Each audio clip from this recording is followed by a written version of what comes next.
Okay, so the group lab report is due next week when you come to lab. Okay?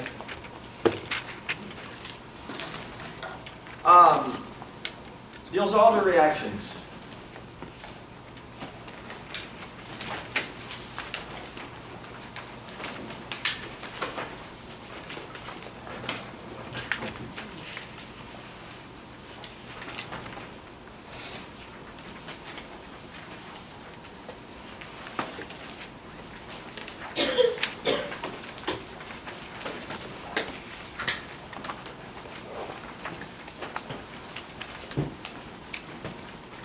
Let's look at this reaction here. This is looking at regiochemistry, where we have two possible regioisomers.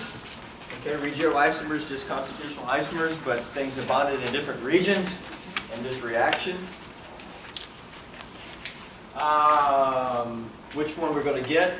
Okay, we have to understand the polarization of these molecules, and that largely comes from resonance. We'll see resonance here. We see resonance in Diene reactions. There's resonance considerations in mass spec. So resonance is involved in many things that we're doing and in the future. Okay, this guy's easy. Your dienophile has an electron withdrawing group. The electron withdrawing group serves to polarize the alkene. But how? We can draw resonance structures. The dipoles towards the oxygen, we can move the pi electrons up. This will give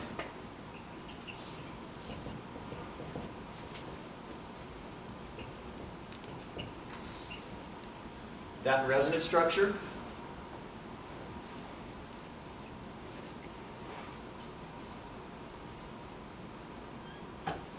From here, we can windshield wiper up the pi bond here, the alkene pi bond. And we can get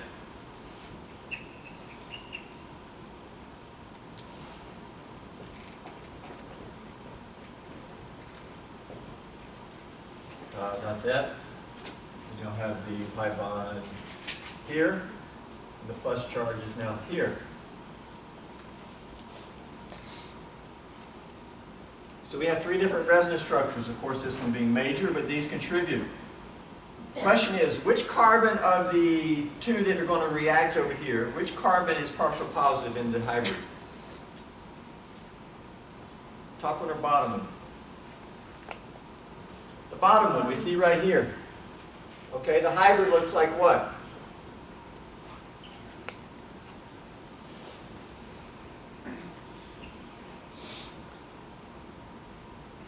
Here's your hybrid, partial plus here, and partial negative here. Yeah? In the end, okay, the beta carbon of these types of compounds are partial positive. You see the partial positive there? Now typically with carbonyl compounds, the first carbon is called alpha and the second carbon is called beta. And so this is called an alpha-beta unsaturated carbonyl compound. And in such compounds, the beta carbon is partial positive. We see that from drawing resonance structures, and there you go. We see partial positive right here. All right? The electron withdrawing group creates partial positive at the beta carbon. Done. Over here we have to figure out which carbon that's going to react is partial negative.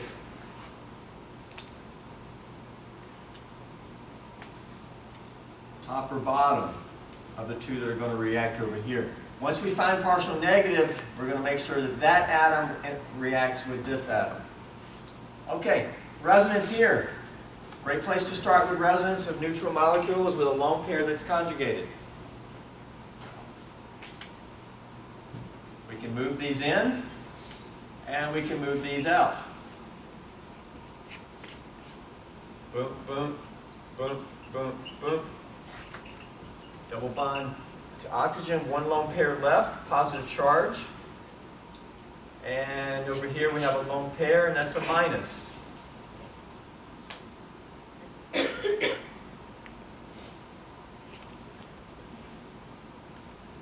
From here we can take the lone pair that has been moved here. We can take these electrons, move them in here, and move this out. I'll come back this way. And that gives boom, boom, boom.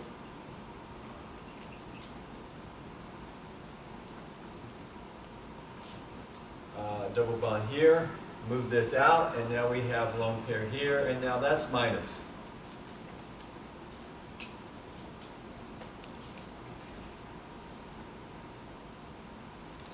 Our hybrid looks like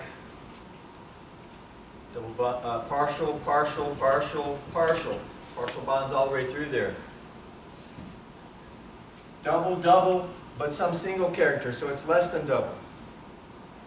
Single, single, but double bond character, so it's more than single. Double, single, double, so it's somewhere in between. That's what this means. Every one of these bonds is somewhere in between 1 and 2. Call it 1.5. It may not be exactly 1.5 for this. Okay? Partial plus on oxygen, partial negative. Your resonance structures tell you everything at partial negative here and partial negative there. So of the two carbons that are going to react in the Diels-Alder to make bonds, which one is partial negative? This one. So when we zip these together, this carbon and this carbon need to react. Partial negative. So this actually needs to be flipped over. Now these are always easy. Alpha beta unsaturated carbonyl compound. The beta carbon is polarized, it's partial plus. These are going to vary. Depends on where this group may be. More variation here. But if you go through your resonance structures, then the answer's there, right here. We just have to flip that over so you see which one's going to be formed. We showed them reacting last time. Which one's going to be formed then?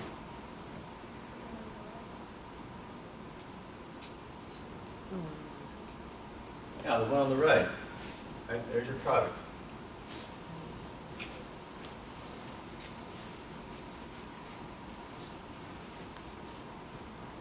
So this has to be flipped over. We showed it flipped over last time. Flip it over and have the methoxy here. Yeah? You already got it. And then when you zip these together, boom, boom, boom. 6-membered cyclohexene. This carbon and this carbon are next door to each other. Carbon with the substituents are next door. There's your product.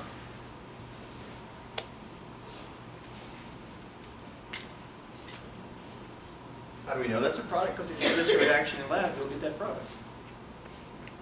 Everything we do is based on lab.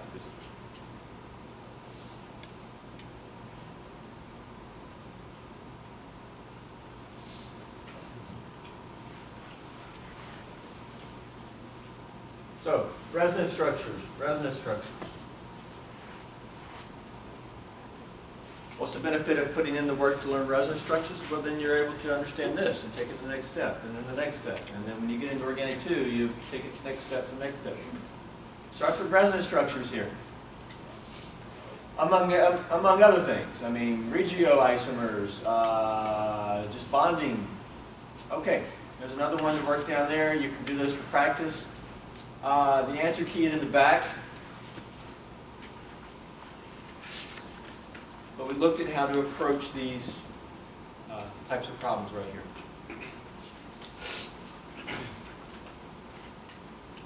There was one back over here we didn't answer. This one here. We got to get this here. Can we draw this in S-cis form?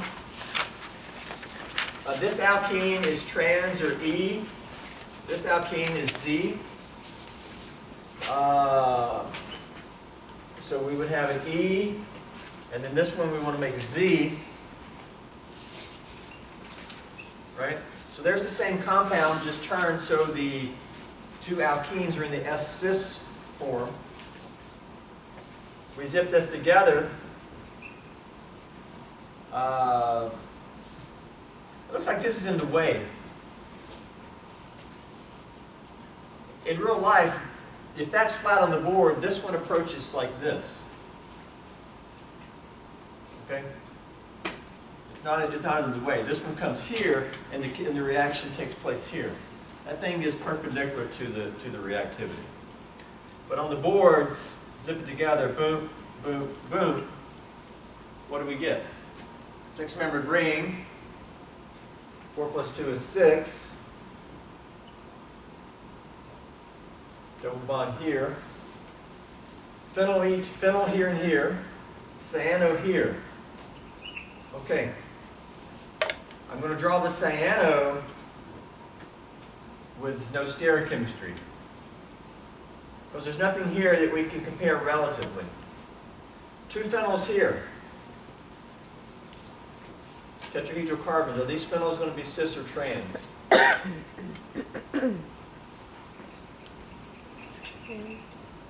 going to be trans.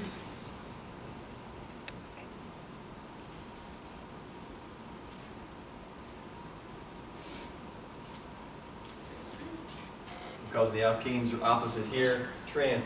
From what we said, we do not know the relationship between this and this.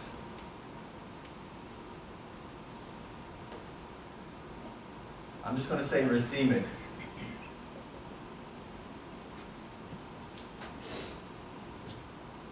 For this given structure. And this is also racemic, basically, because this could also be dashed or bolded. But we know a relationship between here. We would know a relationship between here and here, but there's nothing here, so there's no relative here. From what I told you, we do not know any relationship between groups on the original dienophile and the original diene. We do not know any relationship there. Not in this class. Okay? There's your product. There's your Diels-Alder product. How'd we do on that one? Any questions about that one?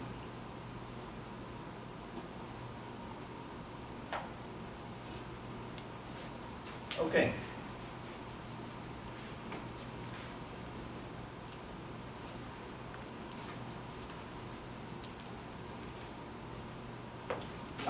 Let's see what else is here.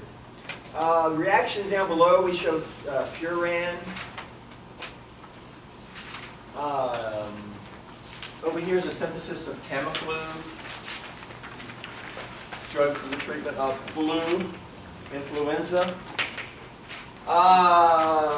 It's a 6-membered ring with an alkene, a cyclohexene. You see it there?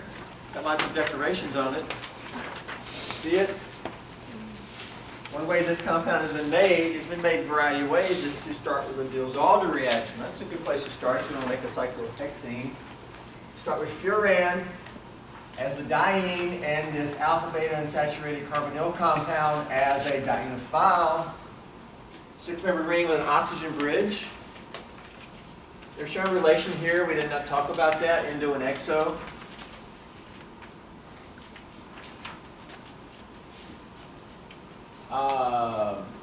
Then they do some separation of enantiomers, and they get only this enantiomer. From there, ultimately, the compound can be made. Ultimately, this oxygen is one of these bonds is broken, but one carbon maintains an oxygen. Right? If you look at the product, drug, see this oxygen here? Early on, it was also bonded over here as an oxygen bridge. That bond was broken along the way, and now it's just bonded over there. Okay. Most of the chemistry you will not see, although some you will. I mean, each one, there may be something there that you may be familiar with. One thing that we'll see very soon is something like a mesylate. Okay? Similar to a tosylate, which we'll see soon. in the next handout. And there's a couple of these where if I write something in, that sort of means that we're going to be seeing it, or I'll make a note, you'll see it in organic too. That's multi-step synthesis to synthesize a drug compound. Has some stereochemistry in it, yeah? Good looking molecule.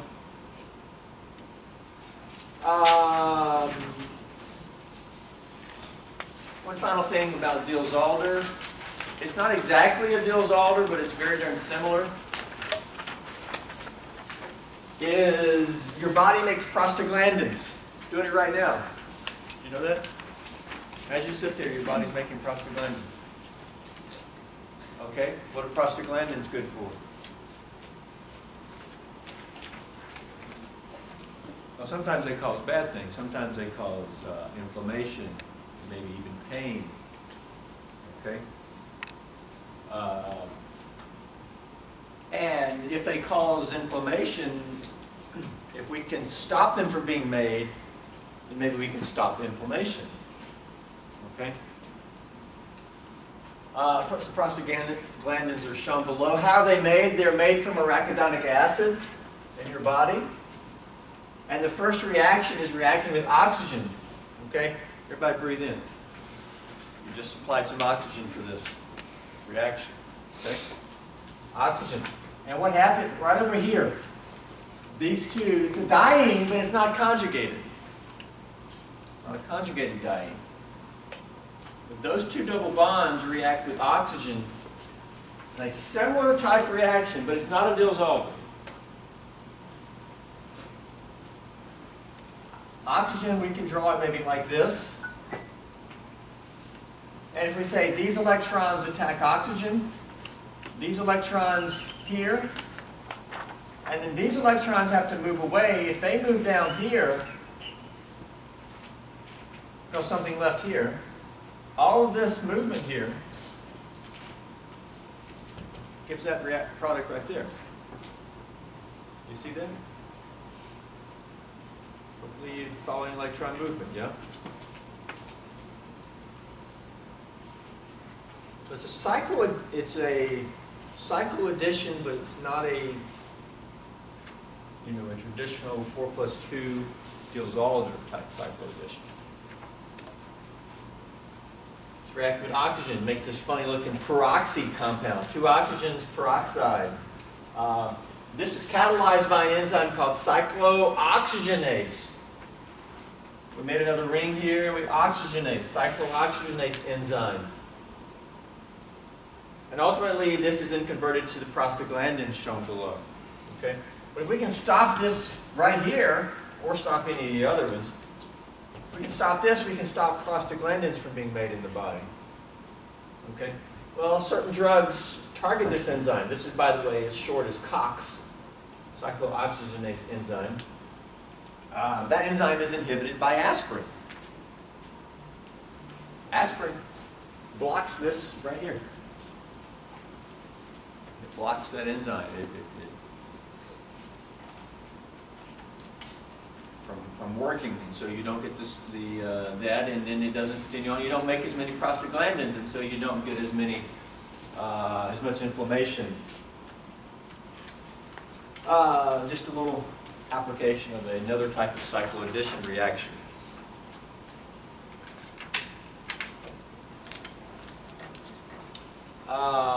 The reaction with oxygen. Okay. That's chemistry of dienes, including Diels-Alder reactions.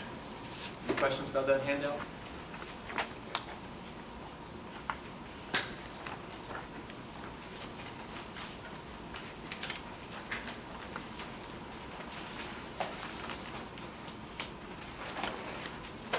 No?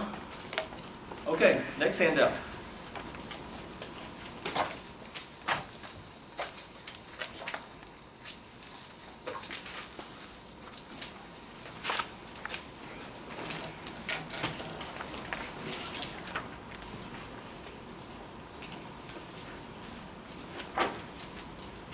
Any questions about lab today? We will meet downstairs.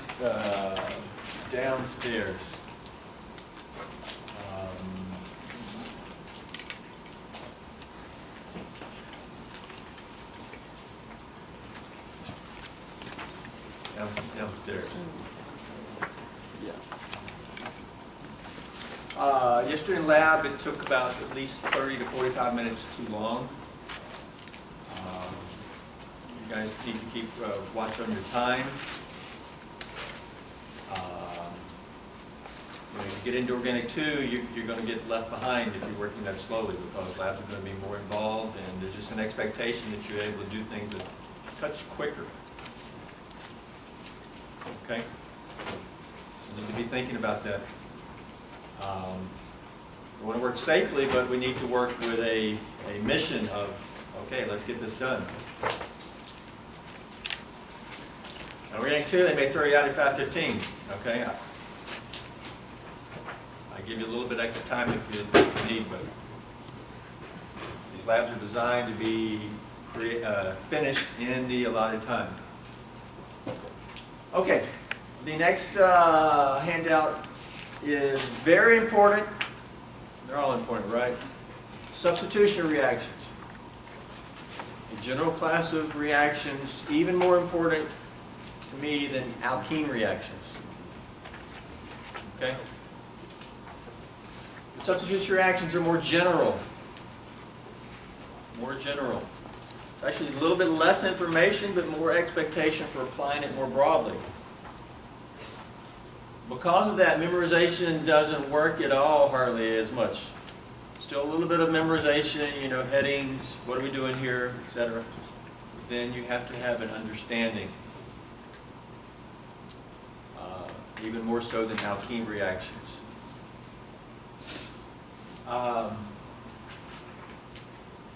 Substitution reactions.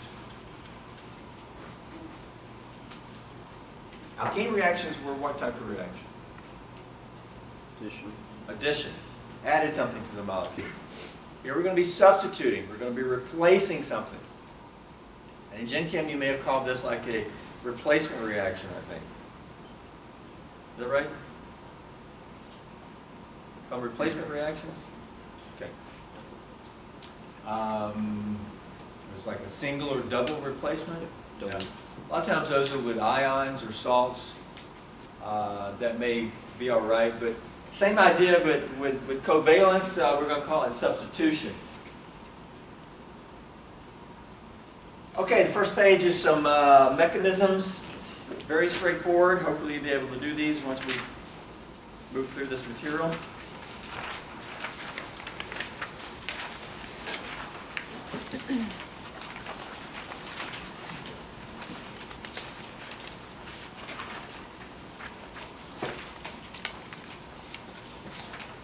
Okay, here's a general line reaction of what we're going to be doing. We're going to have some type of substrate with an X, generic group. X is typically halogen. Okay, but in the end, it's going to be our leaving group. All right, LG, that's what I call it, LG. Leaving group. It's going to eventually leave the molecule. What's our heading say? Everybody read the heading? You think heading's important or just gloss over that? I choose the words very carefully to inform you of maximum amount. Okay? All right, let's see if you read the heading. Okay, general line reactions. Leaving group. The leaving group, the X group, must be electronegative enough to take on an extra long pair. We look at this. This is the nucleophile. Hopefully nucleophile means something to you.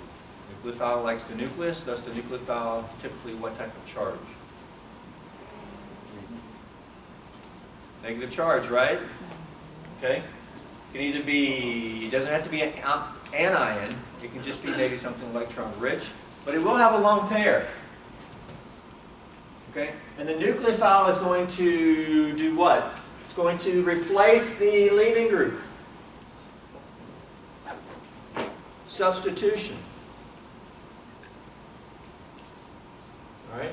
The nucleophile substituted off, or the leaving group was substituted for, or how do you want to say it, by the nucleophile. Most common leaving groups are halogen, with iodine being the best leaving group. Okay, here's your trend for leaving groups. We will look at these a little bit closer. Halogens are most common leaving groups, but we can have other atom types as leaving groups. An oxygen may also be a leaving group. Even a nitrogen, sulfur. Heck, even a carbon. But it can be rare. We'll look at these other leaving groups. And the other ones, usually you have to have something else going on to make them a good leaving group. Okay, here's an exact example of a substitution reaction.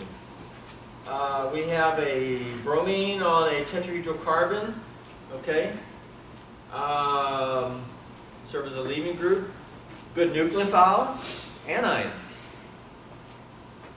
And we can, the hydroxide group can replace the bromine. The bromine has 3 lone pairs here, right? As we set up here, and as we'll see in the mechanism, it takes on another lone pair when it leaves. It takes on another lone pair, we now have 4. And it's now an anion.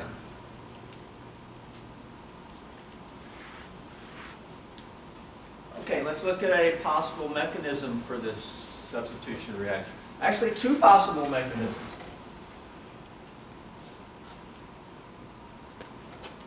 How could this occur? Anybody propose the first step?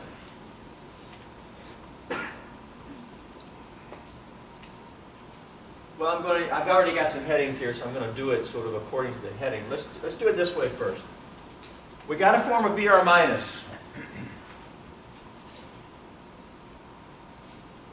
What else do we need to do? We need to make a bond between here and here. That's what we need to do. How can we show the electron movement? Well, what if I just do this? What does this create? You know what that arrow means? What does this create? A what? Cation where? Okay, the carbocation, right? Here? Plus what? Okay, we just made Br minus, which is one of the products. Right? There you go. There's your Br minus.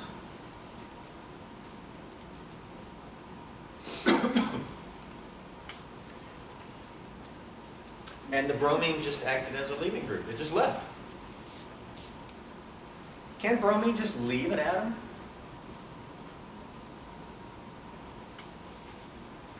Well, in Gen Chem, you learned if you put HBr in water, what happens? It ionizes. The bromine just leaves and makes what? H plus what? Br minus, right? Now, there's actually water involved here. But this is just Br leaving an H to make an H plus. Here we just did it with carbon. Br leaving a carbon, making a carbon plus. All right? We're going to show 2 different mechanisms. And then we're going to say which one looks like it's more reasonable. We're halfway there. How could we get home? What could we do next? In physics, we learned that pluses and minuses like each other. What could we do here? These electrons adding here to make a bond. What would that give? Well, we give this because now, how many lone pairs are left on the oxygen after we do that? 2. The other one made a bond. 2 lone pairs left. The other one is now bonding. This carbon has 2 H's, right? Well, it still only has 2 H's, but now it's got its 4th bond again because the electrons in the oxygen, right? So, there we go. We just did 2 steps. And we're done, right? We just made both products. That was our goal, to show the electron movement to make both products. Let's name these steps. Name the first step. Loss of a leaving group. Loss of a leaving group works. Maybe something else we could describe it. Would that be an alpha beta cleavage? That terminology is usually just used for mass spec. I'm going to say, loss of leaving group is pretty darn good. I'm going to just say ionization. Or maybe even, let's say, ionization of Lg.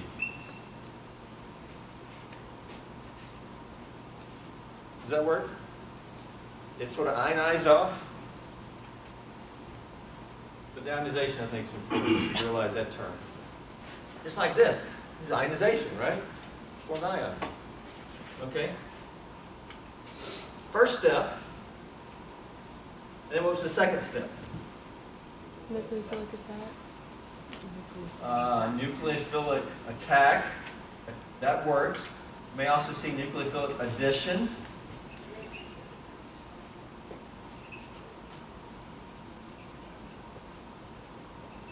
I'll just write it more out. That nucleophilic addition to the carbocation, that's what happened next, right? Got to be careful. The overall reaction is not an addition. The overall reaction is a substitution. We didn't just add this to this molecule. We replaced something. Overall, it's a substitution. But this step here is an addition, where this adds to this. That elementary step. Okay. That's one possible mechanism. How do you like this mechanism? Question? Would there have to be a catalyst, or does it naturally happen? This reaction will naturally happen. The question is, though, is it going to happen by this mechanism? Is this the pathway that it takes? Question? What keeps the electron over from just falling back in the carbocation? Like there are in proximity. It could. A lot of reactions could go the other way, and I just never talk about it. It could. But that's not going to get you where we're going to go. And we know if you do this reaction, you're going to get there. But yeah, that's reasonable. Very often, our reactions can go backwards, and I just never mentioned. In some cases, there'll be reactions where we definitely do mention that because it's more of a true equilibrium where you got to be concerned about which way it's going to go. Many of the reactions we've done so far are just going to go that way. Okay? Other questions? How do you like this mechanism? Everything good here? Or are you a little suspect about making primary cations? What have we said about primary cations before? They're pretty bad. Don't make them. We just made one in our mechanism. We're proposing a mechanism. Do we like this? Do we want to put this on a poster and hang it over the bridge from I-20 and say this is our mechanism, or are we going to be a little leery of it? I'm a little leery of making primary cations. Okay, but that mechanism I just showed you is an SN1.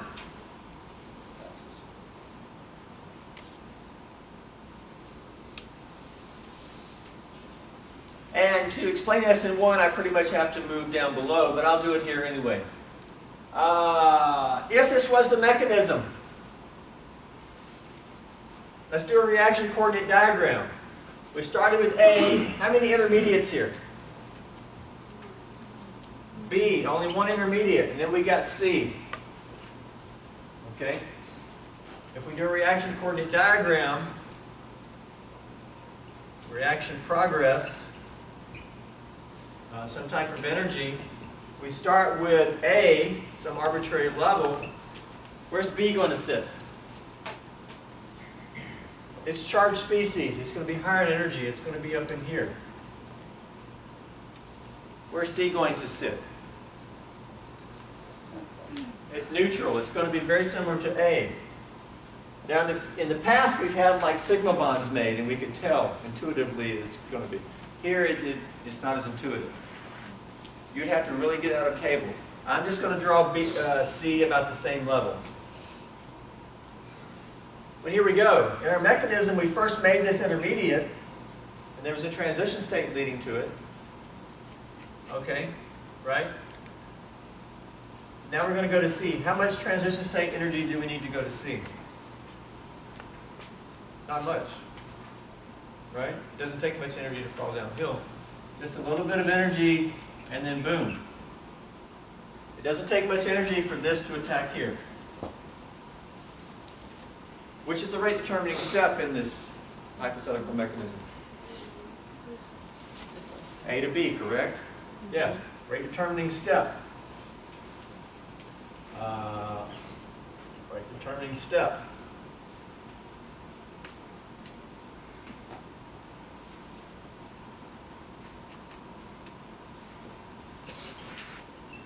Right? Okay, let me ask you this question. Of the two substrates in our reaction, how many are involved in the rate determining step?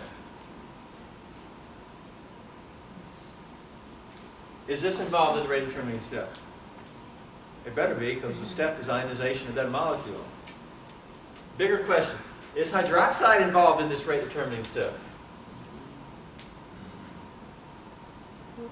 No. This ionizing? Hydroxide has nothing to do with that. Hydroxide has nothing to do with the rate determining step. Only one molecule involved in the rate determining step. That's what the one means. Substitution by a nucleophile. 1. Unimolecular. Unimolecular. One molecule involved in the rate determining step. Okay? So this is your slow step, right? If that's slow, what do we call this step? Fast. It's your fast step. Boom, fall downhill real fast. Your overall rate is controlled by the first step. That's why we call it the rate determining step.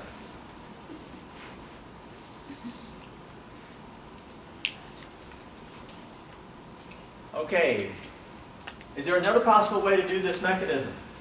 Okay, the way I present this, I present both mechanisms at the same time. SN1, below we're going to do SN2. I present them at the same exact time so we can really compare them. Most books, probably other faculty, talk a week about SN1 and then go and talk a week about SN2. I do them intertwined. All right. Let's try another mechanism. Maybe let's try to avoid primary cation. Anybody got something else? Would you propose another reaction mechanism, pathway? How else could we break and make these bonds?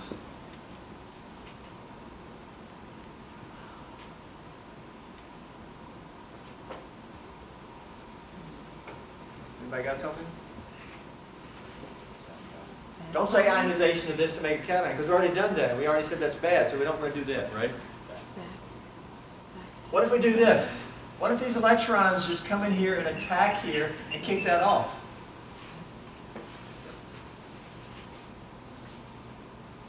And we do that, those two arrows at the same time. What would that electron movement give?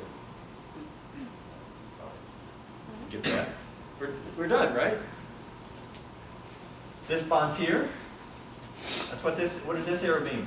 Electrons move on to the bromine. Gives that. There we go.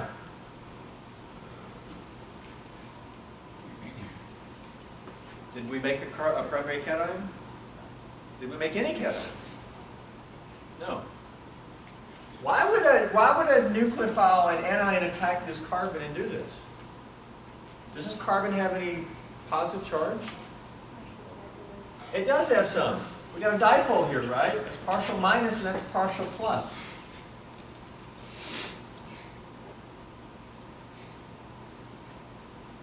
This can attack a carbocation, but it can also attack a partial plus carbon.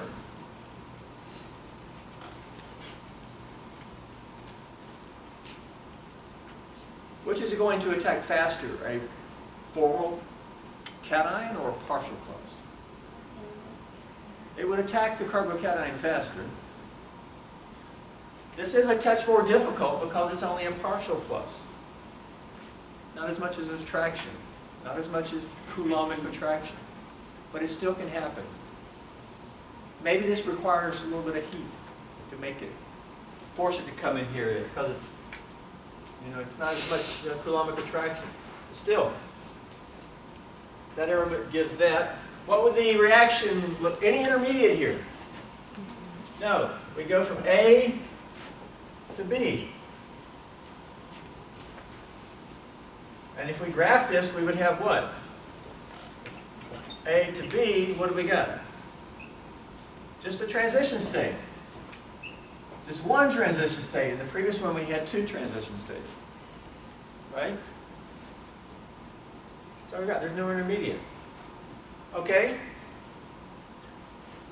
Which of these two, first off, which is the rate determining step? One step. That step. It better be rate determining because it's the only step. Okay?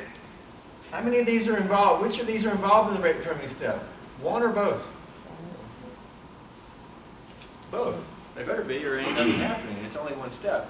They're both involved, so it's an SN what? 2. 2 molecules involved in the rate determining step. It's called bimolecular.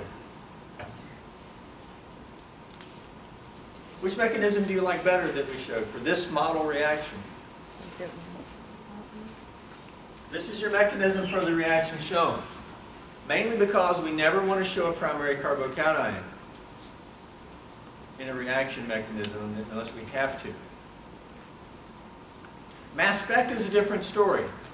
Mass spec, you'll see primary cations all over the place because mass spec is a very high energy process. You zap it with electricity. You form a radical cation. That thing's going to want to break apart, and primary cation is fine there. But not in most reaction mechanisms. Okay? Avoid that. Do this. That's SN2, one step. Okay? Concerted. That is the breaking of the leaving group, and the making of the bond from the nucleophile both happens at the same time. Concerted. One step. You got to be careful. Down the road, we'll have to do something previous to this. And the overall thing may be 2 steps. But the first thing was not the substitution. The substitution part is 1 step. Okay, kinetics. I've already told you the answer to above, but let's pretend I didn't tell you the answer. Let's pretend instead I told you some information. Kinetic studies, which you can do, you learned about them in Gen Chem, right? Kinetic studies tells us that the rate of the above reaction can be affected by changing the concentration of either the alkyl bromide or the hydroxide. That is, the rate is dependent on either of them or both of them.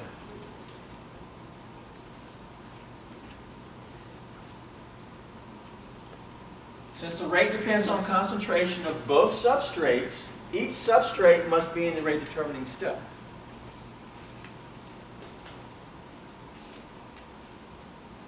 Right? And the reaction is indeed bimolecular. If I had given you this information, this would have told us it was bimolecular. Indeed, this information is right. So this again confirms it's bimolecular. What would be the rate equation for a bimolecular reaction shown? It would be this. The rate would equal some type of constant times the concentration of the 2 components that are in your rate determining step. Concentration of the alkyl bromide and the concentration of the hydroxide.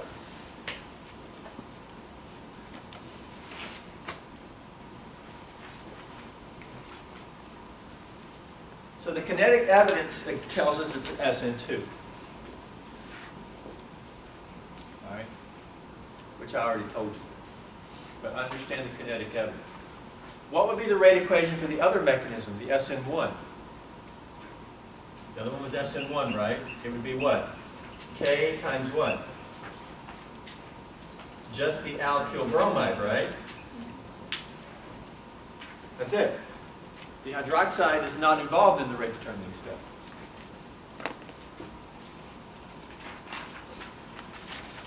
Concentration of the hydroxide doesn't matter. You can double it, quadruple it. It ain't going to change the rate.